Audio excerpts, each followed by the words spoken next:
Aiwa silks, Kasaragod, Kanhangad, Mangalore. ഇതാണ് സർക്കാർ, ഇതാണ് മതേതരത്വം, ഇതാണ് നല്ല ഭരണാധികാരികൾ. പറയാൻ വേണ്ടി പോകുന്നത് രാജസ്ഥാനിലെ കോൺഗ്രസ് സർക്കാരിനെയാണ്, ഗെഹ്ലോട്ട് സർക്കാരിനെ കുറിച്ചാണ്. അതിനു മുൻപ് കേന്ദ്രം പറഞ്ഞ ഒരു കാര്യത്തിലേക്ക് കടന്നു പോകാം. നരേന്ദ്രമോദി പരസ്യമായി തുറന്നു പറഞ്ഞതാണ്, രാജ്യത്തെ ജനങ്ങളൊക്കെ തുല്യരാണ്, അതുകൊണ്ട് തന്നെ എല്ലാവർക്കും ഒരേപോലെ സർക്കാരിൻ്റെ ഭാഗത്ത് നിന്ന് സഹായങ്ങൾ ലഭിക്കുമെന്ന്. അതിൻ്റെ ഭാഗമായിട്ട് ഒരുപാട് വീമ്പെളുക്കലുകൾ കേന്ദ്രം മുന്നോട്ട് വെച്ചിരുന്നു. അതിലൊന്നാണ് ന്യൂനപക്ഷങ്ങൾക്കിടയിലുള്ള 5 കോടി വിദ്യാർത്ഥികൾക്ക് സ്കോളർഷിപ്പ്. അതിൽ 50% പെൺകുട്ടികൾക്കായിരിക്കും, അല്ലെങ്കിൽ വിദ്യാർത്ഥിനികൾക്കായിരിക്കും. ആ ഒരു തീരുമാനത്തെ എല്ലാവരും കൈയടിച്ച് സ്വാഗതം ചെയ്തതാണ്. എന്നാൽ ഇത് ഇപ്പോൾ എവിടെയാണ്?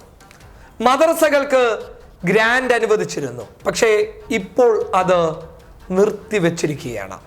പറഞ്ഞു വരുന്നത് കേന്ദ്ര സർക്കാരിൻ്റെ ഇരട്ടത്താപ്പാണ്. പക്ഷേ ഈ ഇരട്ടത്താപ്പിന് രണ്ടും കൽപ്പിച്ച് ഒരു മറുപടി നൽകിയിരിക്കുകയാണ് രാജസ്ഥാനിലെ ഗെഹ്ലോട്ട് സർക്കാർ. കേന്ദ്രം നൽകിയില്ല എന്നുണ്ടെങ്കിൽ സംസ്ഥാന സർക്കാർ നൽകുമെന്ന് പറഞ്ഞ് 1,88,00,000 രൂപ മദ്രസകൾക്ക് വേണ്ടിയിട്ട് ഗെഹ്ലോട്ട് സർക്കാർ ഇപ്പോൾ അനുവദിച്ചു കൊടുത്തിരിക്കുകയാണ്. ന്യൂനപക്ഷ മന്ത്രിയായിട്ടുള്ള സലാഹ് മുഹമ്മദ് ഇതിനെ സ്വാഗതം ചെയ്ത് രംഗത്ത് വരികയും ചെയ്തു. മഹാ തീരുമാനം തന്നെയാണ്. കേന്ദ്രം കൊടുത്തില്ല എന്നുണ്ടെങ്കിൽ ഞങ്ങൾക്കറിയാം എങ്ങനെ കൊടുക്കണം എന്നുള്ളത്.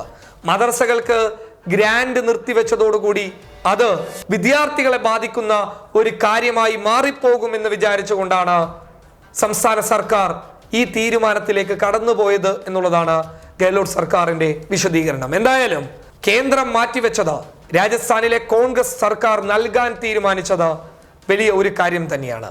ഈ തീരുമാനത്തിന് വലിയ കയ്യടി തന്നെയാണ് ഗെഹ്ലോട്ട് സർക്കാർ ഏറ്റുവാങ്ങുന്നുള്ളത്. News desk public Kerala.